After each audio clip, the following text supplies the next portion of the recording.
What's up, y'all? Welcome back to the Hindiverse. Today I started a new book, The Millionaire Master Plan by Roger J. Hamilton. Now I'm going to change how I structure these videos. What I used to do is just write down quotes like this, like 1 through 10 or whatever. Now what I'm doing is I'm still writing down the quotes, but I'm also analyzing each and every page so that I get more information, I get more out of it. Is it more effort? Is it more dedication? Yes. Will it be worth it? Maybe not to y'all, but it's worth it to me. Anyways, quote 1. I knew I needed a different and quicker path to success, so I decided to quit college and go find it. This resonated with me because when I first got out of high school, I went to community college to study business for an associate's degree. After I got my associate's, I wanted to go get a master's in business and administration. Funny enough, I didn't even make it halfway through the first semester of community college. I got through that half semester and I was like, I am not doing this. I was like, this is not made for me. So I dropped out. I started working a bunch of weird dead-end jobs from 18 to 20, and then I finally found what I liked and what suited me best, which was welding. And that's what I continue to do. I still go to school for it and I love it. Number 2, it won't matter if you don't know who or where you are. In my life, I've met people that know me better than I know me, and it's kind of dangerous because if they're not good intentioned people, they're going to take advantage of you and manipulate you. That's why it's good to know you. It's good to know what makes you tick. It's good to know what motivates you. It's good to know what makes you sad. That way, if someone ever does something, you can see it more strategically instead of emotionally. And you also need to know where you are in life, because if you lie to yourself, you're never going to progress. Number 3, we are all on the same map, just different places. I like to say everyone's on their own road, everyone's on their own path, but this kind of makes things more exact. Everyone is on the same map, we're just on different roads, and I liked it a lot. Now in this book, it talks about 4 different types of genius, because everyone has their own genius. Yeah, most of us have all 4 of them, but one's stronger than the other. And it's important to know which genius you are, because you're going to know what better works for you and what doesn't work for you. There's dynamo genius, there's blaze genius, there's steel genius, and there's tempo genius. Dynamos are great at creation, they start things and move forward.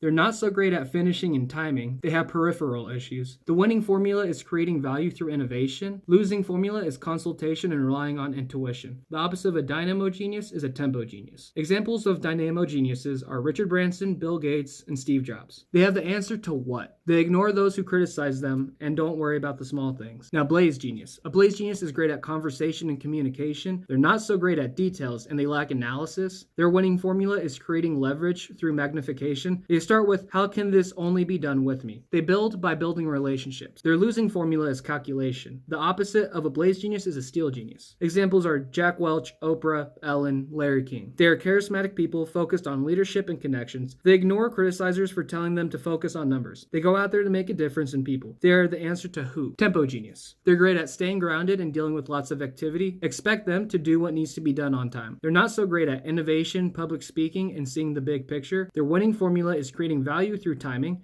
They don't need to create when they know when, why, and what to sell. Their losing formula is creativity. Tempos are weakest when they try to innovate from a blank slate. The opposite of a tempo genius is a dynamo genius. Examples are George Soros, Woodrow Wilson, Gandhi, and Michael Phelps. They focused on their strengths and their senses and perseverance. They stay calm and grounded, taking their time because they're best at answering when. Last, steel genius. They're great at calculation. They love handbooks and manuals. They take their time to get things right. They're not so great at small talk and constant conversation. Their winning formula is, how can this be done without me? Through systems, they make things simple. Their losing formula is communication. The opposite of a steel genius is a blaze genius. Examples are Rockefeller, Ford, Mark Zuckerberg. They focused on systems and data. They ignored those who criticized them for not having better social skills or not being more sensitive. They hold the answer to how. Now, all of us have these 4 geniuses inside of us. One's greater than the other, and some are in between. But all of us have this. When I was reading the book, I realized some of my friends are tempos, some of my friends are steels, and some of my friends are blazes, and some of my friends are fellow dynamos. It's important to have variety. You need to have people that have strengths and your weaknesses, and that's what I do. I have friends that have really good credit and have been building their credit since they were 18, 17, and I don't even have a credit card. They have strengths where my weaknesses are. I have friends that are really, really good at being structured and on time.